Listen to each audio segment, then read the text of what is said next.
Assalamualaikum warahmatullahi wabarakatuh. Alhamdulillahirabbil alamin wa bihi nasta'inu ala umuri dunya waddin. Wassalatu wassalamu ala asrofil anbiya'i wal mursalin. Allahumma sholli ala Muhammad wa ala alihi wa sahbihi ajma'in, amma ba'du. Teman-teman kelas 2 Mekah yang Mr. selalu cintai, bersyukur kepada Allah hari ini kita masih bisa belajar bareng ya, lewat video kita kali ini. Kita ucapkan syukur alhamdulillah, lebih-lebih kita taat menjalankan perintahnya Allah. Shalawat dan salam semoga tetap tercurah limpahkan kepada junjungan kita Nabi Muhammad SAW, para sahabat, juga orang-orang yang setia mengikuti perjuangan beliau.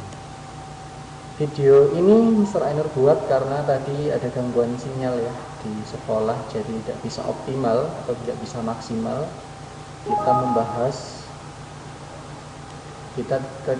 kita tidak optimal dalam membahas materi PTS religion, soal-soal yang dulu atau minggu kemarin kita kerjakan ketika PTS. Hari ini Mr. Cover atau Mr. tebus dengan video ini ya. Baik, langsung masuk ke soal. Nomor pertama tadi sudah dijawab benar ya, kerjasama. Soalnya tentang manfaat kerjasama. Ini manfaatnya pertama disebutkan pekerjaan yang sulit jadi mudah. Selain itu ada juga manfaat lain. Apa tuh manfaat lainnya? Ternyata tadi jawabannya sudah betul dari teman kalian. Mempererat persatuan dengan sesama umat manusia.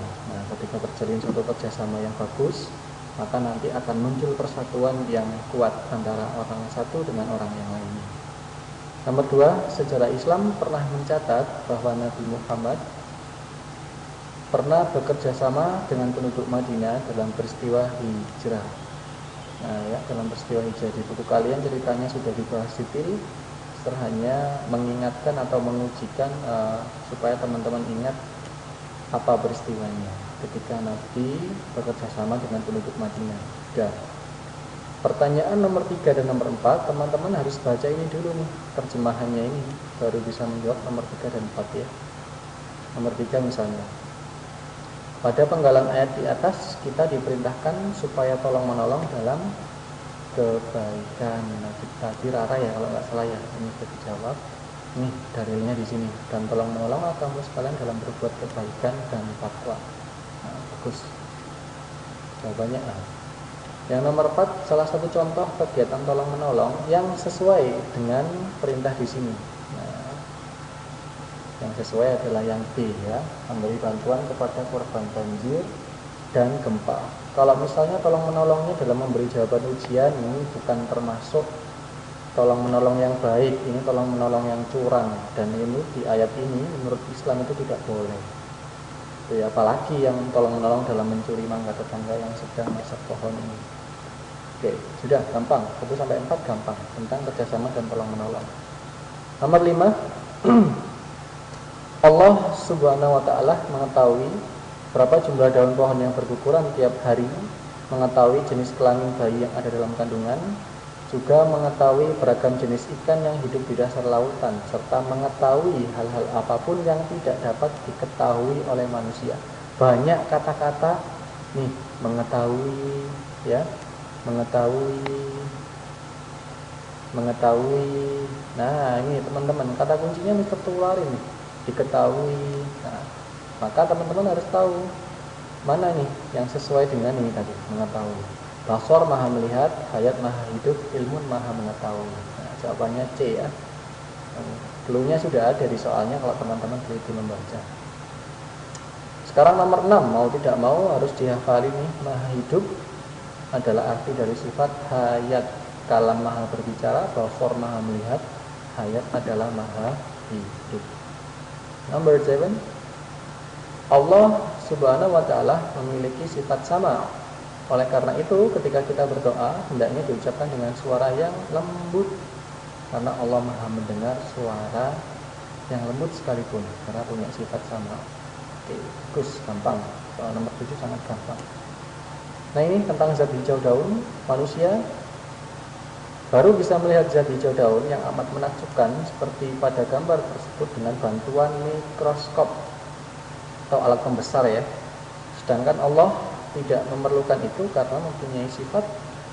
Nah, kuncinya di sini, melihat nih. Nah, Allah nggak perlu bantuan mikroskop dalam melihat karena Allah punya sifat. Nah, tinggal kita cari tahu sama ini maha apa? Maha mendengar, kalam maha berbicara, basor maha melihat. Cocok nih melihat sama melihat. Berarti jawabannya yang C. Basor. Gampang. Itu ya caranya. Nomor 9. Adanya kitab suci Al-Quran yang tiap hari kita baca merupakan bukti bahwa Allah bersifat kalam. Nah, Al-Quran itu kalamnya Allah. Ya. Ini buktinya adalah adanya kitab suci Al-Quran yang setiap hari kita baca. Lanjut nomor 10. Cara kita meneladani sifat ilmu tadi sudah betul ya. Cinta dengan ilmu dan giat belajar meskipun dilakukan secara online. Betul sekali. Meskipun dilakukan secara online, tetap harus giat belajar untuk meneladani sifat ilmunya Allah, Maha mengetahui Allah. Kalau nggak ikut conference meeting online, dapat dipastikan ilmu kita pasti kalah jauh dibandingkan teman-teman kita yang ikut. Nah, makanya harus giat belajar ya, meskipun dilakukan secara online. Nomor 11, Allah hidup selama-lamanya, berbeda dengan hidupnya manusia yang dibatasi oleh, berbeda tuh hidupnya Allah dengan hidupnya manusia. Manusia dibatasi oleh kematian. Seberapa kaya pun orangnya, orang itu nggak bisa membeli kehidupan, karena suatu saat orang yang kaya tersebut juga bakalan mati. Itu sudah menjadi ketentuan kehidupan ya. Setiap manusia, kullu nafsin dha'iqatul maut, tiap-tiap yang bernafas atau yang berjiwa pasti akan mati. Entah dia orang kaya, entah dia orang yang kurang kaya, entah dia orang yang pintar, kurang pintar, ganteng, cantik, semuanya akan mati. Gampang. Nomor 11. Nomor 12, kita tidak boleh berkata kotor meskipun diucapkan dengan suara yang sangat pelan karena Allah Maha mendengar. Nah, tidak boleh mengumpat meskipun kita ucapkan dengan suara yang sangat lirih atau sangat pelan ya, karena semuanya didengar oleh Allah. Yang biasanya perempuan suka menggibah itu rasan-rasan ya, atau bahas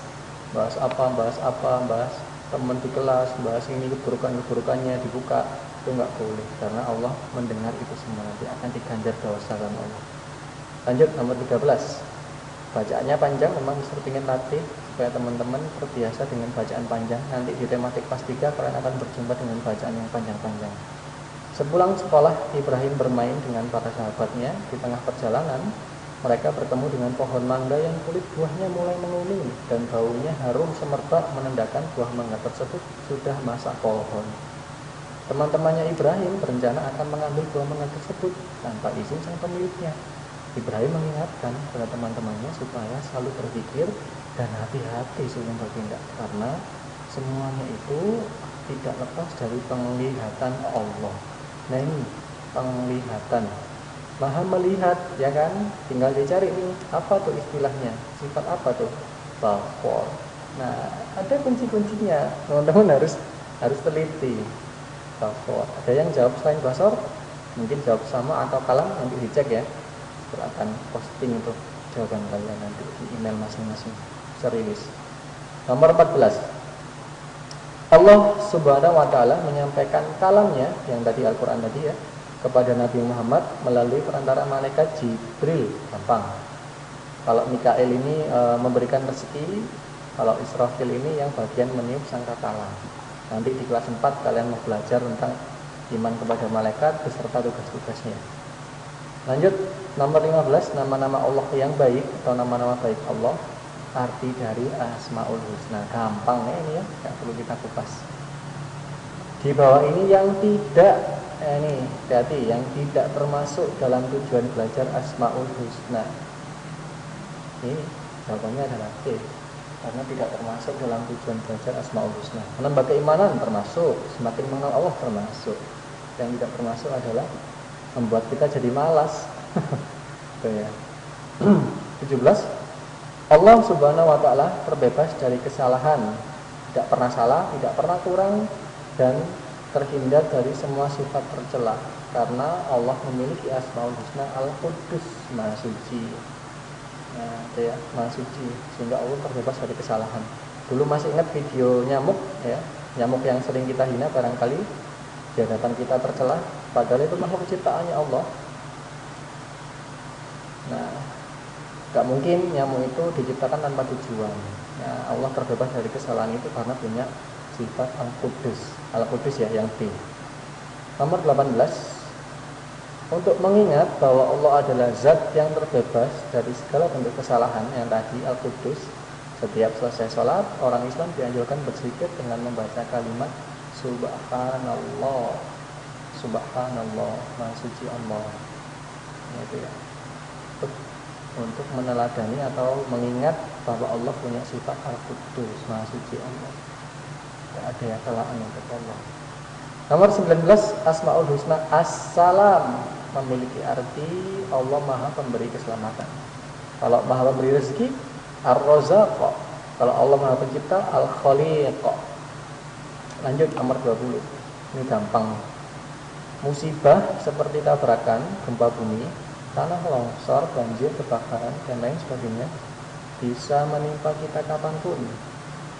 Oleh karena itu, kita hanya minta keselamatannya kepada Allah, tidak meminta kepada yang lain, karena yang memberikan keselamatan hanyalah Allah Subhanahu wa Ta'ala.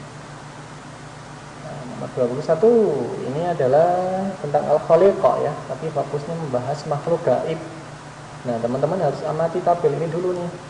Mana yang termasuk makhluk gaib? Manusia, makhluk gaib itu bukan. Nah, sebelum menentukan itu, teman-teman harus tahu apa sih maksudnya makhluk gaib. Ya, makhluk gaib itu adalah makhluk yang tidak bisa dilihat oleh indranya manusia, oleh matanya manusia. Manusia bisa dilihat nggak? Bisa. Malaikat nggak bisa. Binatang bisa. Batu bisa. Surga nggak bisa. Gunung bisa. Berarti jawabannya yang tidak bisa dilihat adalah malaikat dan surga. Jawabannya 2 dan 5. Tuh, tabel ini. Lanjut. Nah, ini tentang Abbas bin Firnas ya, yang menemukan teknologi pesawat terbang sebelum pesawat AirAsia Garuda Indonesia yang kita jumpai sekarang, beserta pesawat-pesawat yang lain. Terbacakan soalnya, gambar tersebut adalah seorang ilmuwan Islam bernama Abbas bin Firnas, penemu pesawat terbang pertama kali sebelum dikembangkan menjadi pesawat modern yang biasa kita lihat dalam kehidupan sehari-hari. Penciptaan pesawat oleh Abbas bin Firnas ini menandakan beliau telah meneladani Asmaul Husna Al-Khaliq. Nah, untuk meneladani Al-Khaliq kan kita harus kreatif tuh, menciptakan barang-barang baru. Nah, ini Abbas bin Firnas menciptakan pesawat yang saat itu terinspirasi dari burung yang bisa terbang. Kalau burung bisa terbang, manusia bisa terbang nggak? Nggak bisa, karena nggak punya sayap. Akhirnya menciptakan tuh, nah, tuh sayap-sayap dari apa nih? Dari jerami-jerami atau dari plastik gitu ya, dirangkai seperti ini dari bambu-bambu, jadilah sayap, akhirnya bisa terbang. Sekarang jadi pesawat. Lanjut 23. Fir'aun dan pasukannya tidak beriman kepada Nabi Musa yang dikenal memiliki kekuatan olahraga yang gagah. Namun kekuatan mereka, kegagahan mereka tadi ternyata sangat mudah dikalahkan oleh Allah. Mudah dikalahkan ya, mudah dikalahkan. Dengan cara menenggelamkan mereka pada Laut Merah. Peristiwa ini membuktikan kepada kita bahwa Allah mempunyai Asmaul Husna Al-Aziz, Maha Perkasa. Fir'aun yang kuat sekalipun dengan pasukannya yang begitu banyak, punya senjata banyak, ternyata kalah tenggelam di Laut Merah karena Allah Al-Aziz, Maha Perkasa. Tidak ada yang bisa menandingi keperkasaannya Allah. Terus yang ini nih 24, menjaga dan memelihara kehormatan diri dari perbuatan yang merendahkan seperti mengeluh dan meminta-minta adalah salah satu cara untuk meneladani Asmaul Husna Al-Aziz. Meneladani Al-Aziz ya, Al-Aziz Maha Perkasa. Kita menjaganya dengan cara tidak meminta-minta, bahkan kita sudah punya energi yang besar untuk bekerja. Tidak boleh mengeluh seberat apapun belajar kita. Kita menunjukkan kita meneladani Al-Aziz dengan cara tidak gampang mengeluh dan tidak terbiasa meminta-minta. 25 gampang. Maha Pengampun adalah arti dari Asmaul Husna Al-Ghaffar ya, Al-Ghaffar, gampang. Nah, sekarang yang nomor 26, bagaimana cara meneladani Al-Ghaffar atau Maha Pengampun? Mau memaafkan kesalahan orang lain. Kalau kreatif menciptakan sesuatu yang baru ini adalah Al-Khaliq kok ya. Kalau menjauhkan diri dari segala perbuatan tercela ini meneladani Al-Qudus. Yang C ini adalah yang meneladani Asmaul Husna Al-Ghaffar. mau atau mudah memaafkan kesalahan orang lain. Gitu ya. Lanjut 27. Semut yang kecil tidak pernah mengkhawatirkan dari mana dan bagaimana cara mereka mendapatkan makan. Jatah rezeki mereka sudah dijamin oleh Allah karena Allah memiliki Asmaul Husna Ar-Razzaq. Nah, itu ada hubungannya dengan rezeki. Ar-Razzaq ya. Nah, ini ada hubungannya dengan rezeki. Ar-Razzaq. Oh, sorry. Belum ya. Belum dibahas. Tadi yang ini semut-semut. Nah, sekarang Qarun. Qarun adalah seorang yang kaya raya hingga membuat orang lain ingin mendapatkan kekayaan yang sama dengan Qarun. Namun Qarun sangat kikir. Bahkan dia tidak mau memberikan sebagian hartanya, tidak mau berbagi kepada orang lain. Tidak patut kita contoh tuh. Karena Qarun tidak meladani Ar-Razzaq. Kalau meladani Ar-Razzaq harusnya berbagi kepada orang lain. Karena Allah yang memberikan Qarun rezeki, bukan hasil keringatnya Qarun sendiri tuh. Nah, ini jawabannya adalah Ar-Razzaq. Qarun tidak meladani Ar-Razzaq, jangan dicontoh. 29. Asmaul Husna Ar-Raqib memiliki arti Maha mengawasi, Al-Ghaffar Maha mengampuni, Maha perkasa, Al-Aziz. Terakhir 30. Hari ini Fulan sedang menjalankan puasa Ramadan. Kedua orang tuanya bekerja sehingga Fulan di rumahnya sendirian. Panasnya cuaca siang hari di kota Malang menjadikan Fulan haus sehingga ia meminum segelas air yang ada di dapur mumpung tidak ada siapapun yang mengawasinya. Nah, ini kuncinya. Ya. Sikap Fulan ini tidak patut kita contoh karena dia tidak menyadari bahwa Allah Subhanahu wa taala memiliki Asmaul Husna apa yang berhubungan dengan mengawasi. Ya, Ar-Raqib jawabannya. Nah, diteliti di situ ya. Gampang, kunci-kuncinya sudah Mister kasih di bacaannya, tinggal teman-teman mencari apa ya Asmaul Husna Maha mengawasi itu. Terasa sudah cukup untuk video pembahasan tentang materi PTS yang tadi sebenarnya sudah kita live conference meeting ya, tapi karena terbatas sinyal akhirnya kacau, dalam artian tidak bisa menuntaskan sampai selesai karena banyak waktu berbuang untuk menunggu sinyalnya nyambung. Nah, Mister mohon maaf atas ketidaknyamanannya tadi. Silakan ini diputar videonya untuk teman-teman belajar lagi dan dicek kira-kira jawaban PTS-nya kemarin masih kurang tepat ataukah sudah benar. Kalau sudah benar ya Mister ucapkan selamat, barangkali teman-teman akan mendapatkan hasil yang maksimal. Nanti akan Mister share hasilnya ke Mister rilis di email masing-masing, sekaligus Mister share di Google Classroom-nya juga. Mister akhiri, wassalamualaikum warahmatullahi wabarakatuh.